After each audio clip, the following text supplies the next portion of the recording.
He lets me know. I don't let him know. He is a safety for the Buffalo Bills. Of course, played his college ball at Oregon State, drafted way back in 2013. First team All-Pro last year, having a big year this year. 41 tackles, 4 INTs in 8 games. Buffalo's 9-3. They're in first in the East. They're hosting the Jets. Good game on Sunday. Jordan Poyer is my guest. Jordan, it's so good to have you back. How are you?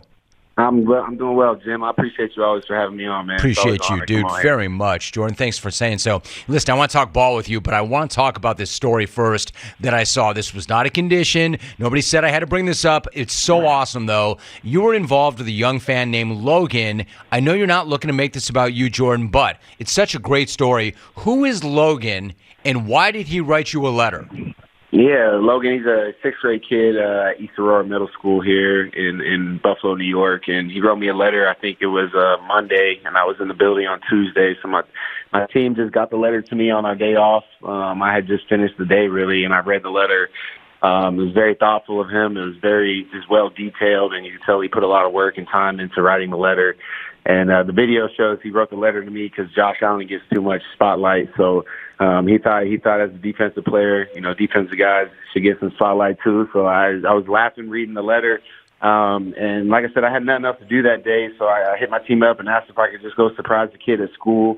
And like you said, I wasn't really expecting it to be, a huge ordeal. I just wanted to go over to the school and kind of raise the kid's spirits up a little bit. He had been going through some things at school, and and they just wanted to show up there, kind of surprise him. And it was really awesome to be a part of. I'm in a position in my career where I've built this platform to be able to, just change people's lives like that. Whether it's just saying hello or even going to a school and seeing a kid, and just to see the smile on his face. And we talked for a good 35 minutes. I got him a jersey. He's actually, I think, coming to the Miami game in a couple of weeks. And so it was just really cool to be a part of and take part of. And like I said, it was just kind of random. I didn't really plan it. Like I said, just wanted to show up and give the kid some positive vibes and positive spirits. And he's a great kid.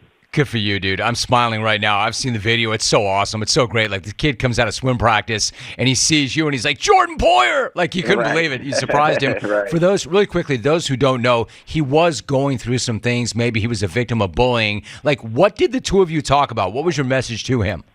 Yeah, I just wanted him to stay positive and always remind him that it doesn't matter what anybody else thinks of you, what anybody else says about you.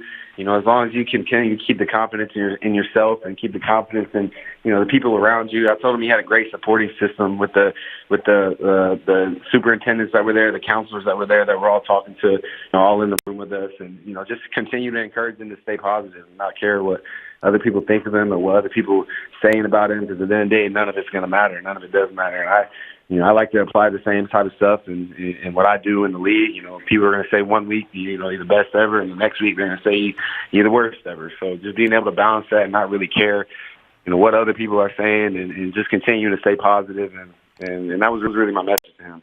I love it. Jordan Poyer joining us, to that point when the Bills dropped that wild game to the Vikings, to the point you're making right now, that was your second straight loss. Then all of a sudden there are those questions. Like 2 weeks earlier, you were given the Lombardi, right? And then 2 weeks later, it's like, what's wrong with these guys? What's it say about the resolve of the team that you rebounded the way you have with 3 wins away from home in about 12 days?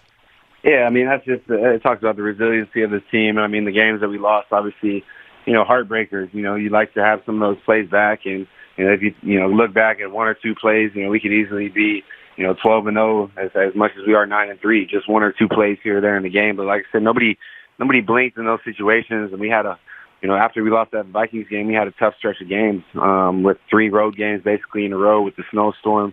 But it just shows a lot about the culture that we have here. The resiliency of the guys that we have here. Nobody blinked, and we boys just put their head down and continue to work. And now we're sitting in a good spot. Obviously, got a lot of football left to be played, but sitting in a good spot with a good football team coming here this weekend that we got to have, take advantage of the opportunity. Jordan Poyer is joining us. Speaking of heartbreaking, listen, it's part of the game, but initially reports when Von Miller got hurt, it sounded like maybe it's a week, maybe it's 2 weeks. Then you come to find out that he's got a torn ACL and he's done for the rest of the year. How stunned or shocked were you when you heard that message or that news? And have you discussed it with him since it happened? Yeah, I think I was just shocked as everybody else. We came in the team meeting room. Nobody really knew or had any idea that coach was going to come in there and say Von was going to be done for the season, because I think we all heard the same news that everybody else is hearing. He's on IR, be out for 4 weeks. But we got the news. I think everybody was kind of shocked and surprised. I know I was, but at the end of the day, I think, Von's a great teammate, a great friend, man, just a great leader in our locker room that's, it's hard to replace. But at the same time, I think he'd be the first to tell you that, it's part of the game. When I hurt my elbow early on in the season, just having conversations with him, just about being positive, through it all. There's nothing that you can do about it now. You just got to accept it and move on and get yourself ready to play when that opportunity presents itself. And so, I know he's in a good place. I know he said that on his on the Pat McAfee show yesterday. He's in a good place. Our team, like I said, it's a great opportunity for other guys like Greg, Rousseau, AJ, Epineza, Boogie Basham. You go down the line of guys, a great opportunity for those guys to be able to step up. You guys do have depth, and those young guys are playing big this year. Jordan Poyer is joining us. Jordan, you mentioned the opportunity this week. You've got the Jets coming in, and they got you a few weeks back. I'm curious, how different is that Jets offense with Mike White under center, and does that feel like a team to you that's different in the sense that they're energized and playing with a greater sense of urgency since they made that switch to him?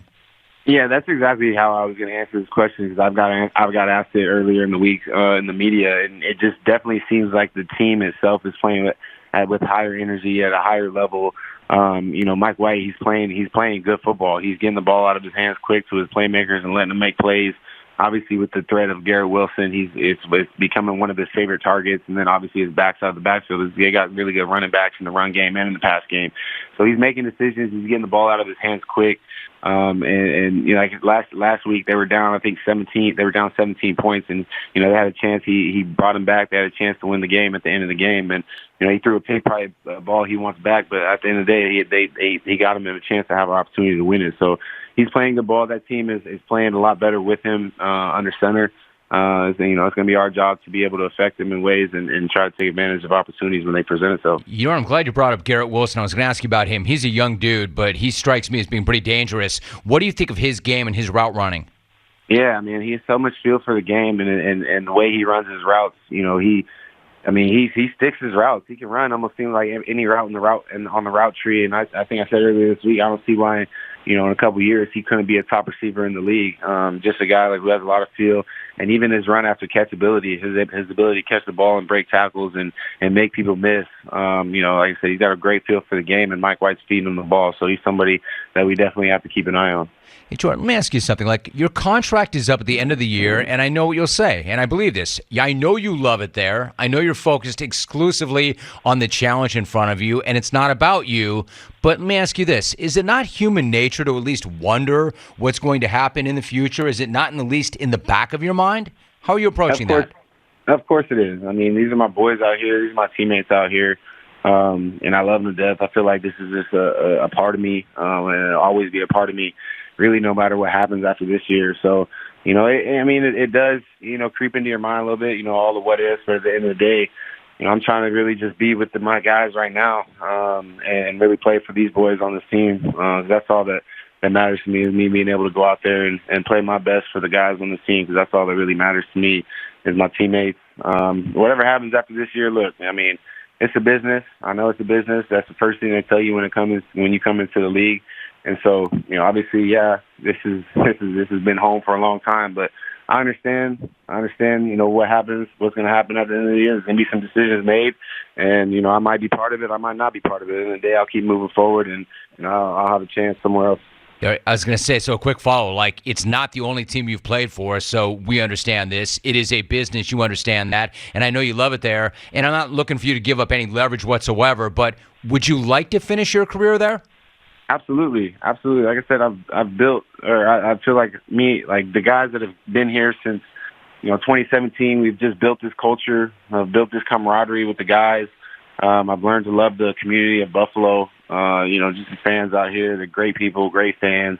And I love playing, like I said, with my teammates on the field. We've built such a great relationship, on and off the field. And, I know I'm more on the back side of my career, but at the same time, I still feel like I got a lot of football left. And so whether that's going to be here, whether that's going to be somewhere else, I'll accept it. And, I know I put everything that I had into this organization. I'll say it. I'll say it myself. You do have a lot of football left, and they love you there. And I know the community loves you there. Jordan Poyer, my guest. Jordan, I really do appreciate that. I always love talking to you. I always appreciate the opportunity to talk to you, and that's how you end the weekend. That's how you end a show, man. Thanks so much for doing that. Yes, sir. I appreciate you, Jim. Thank you. Appreciate you. Jordan Poyer. It's just such a class act.